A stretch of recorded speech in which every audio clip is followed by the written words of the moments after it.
और चलिए आगे बढ़ते हैं। आपको बताते हैं 72 साल का सलाउद्दीन लखनऊ शहर के बीचों बीच हथियारों का जखीरा जमा कर रहा था और मिर्जागंज मोहल्ले में इसकी किसी को कानो कान खबर तक नहीं मिली। जब पुलिस छापा मारने पहुंची तो होश उड़ गए। सलाउद्दीन अब हथियारों के भंडार पर पुलिस कस्टडी में खुलासा कर रहा है।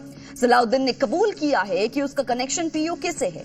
अब पुलिस जांच कर रही है कि सलाउद्दीन का हथियारों का नेटवर्क पाकिस्तान के किन किन शहरों में फैला हुआ है।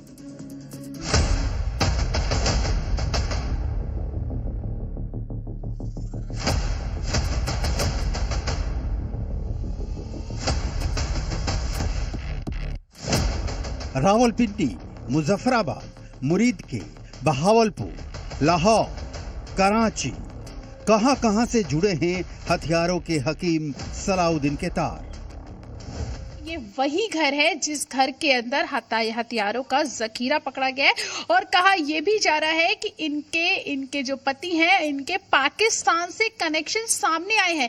इनके फोन में जो चीजें मिली है, जो डाटा मिला है, लैपटॉप बरामद किया गया है, उसमें पाकिस्तान का कनेक्शन सामने आया है और पुलिस इस एंगल से भी जांच कर रही है। कई जांच एजेंसियां जो हैं वो जांच कर रही हैं और एटीएस से लेकर एसटीएफ की जो टीम है वो जांच करी है। हालांकि घर के अंदर हम लोगों ने बात करने की कोशिश की, उनकी जो पत्नी है वो घर के अंदर मौजूद है, लेकिन उन्होंने मीडिया से कुछ भी बात करने से इनकार कर दिया है।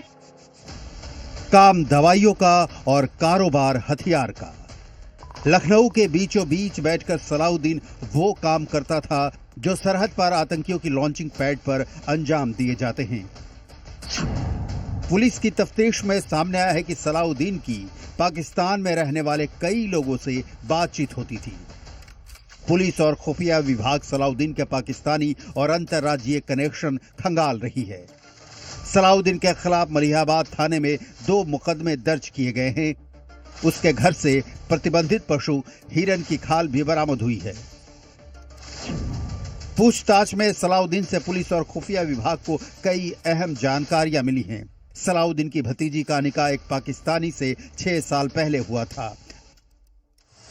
72 साल का सलाउद्दीन कितने शातिर तरीके से हथियारों का जखीरा जमा करता था, इसकी बानगी उसके पड़ोसियों से सुनिए, जिनके दिलो दिमाग पर ये अब भी छाया हुआ है कि वो तो शरीफ आदमी थे। अरे हकीम थे, हड्डी का इलाज करते, हड्डी का देखते, दवा देते, दुशाना बस हम इसके आगे। आपने इलाज करवाया था? कभी आप लोगों ने इलाज करवाया? नहीं, अक्सर खांसी जुकाम जकड़न नकड़न की दवा लेने जाते थे, हाथ की हड्डी होती थी वो बिठलवा लेते थे कभी, बस इसके ज्यादा कभी। और भी लोग आते थे इलाज? हाँ, अक्सर आते थे इलाज के लिए। अच्छे हकीम थे जी, बहुत अच्छे लोग ही थे, हकीम ही नहीं थे, सब अच्छे लोग थे वो, सब अच्छे लोग थे। कैसे कर लिया ये तो भाई हमको समझ में नहीं आ रहा है, ये सब रात के अंधेरे में क्या हुआ क्या नहीं। शराफत के लिबास में सलाउद्दीन कभी डाकघर के पास दवाखाना चलाता था।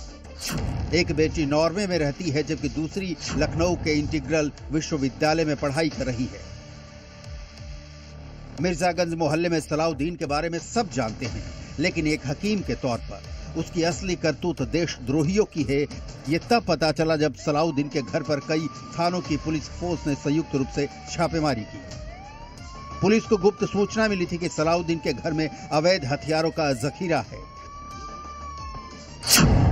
छापे के दौरान पुलिस को 312 और 315 बोर की सैकड़ों बंदूकें, DBBL राइफल, पिस्टल और भारी मात्रा में कारतूस बरामद हुए। इतनी बड़ी संख्या में हथियार देखकर पुलिसकर्मी भी हैरान रह गए।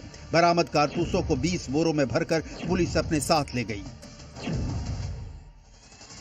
पुलिस को संदेह है कि हकीम का घर न केवल हथियारों का अड्डा था बल्कि यहां अवैध रूप से असलहे बनाकर उनकी सप्लाई भी की जा रही थी।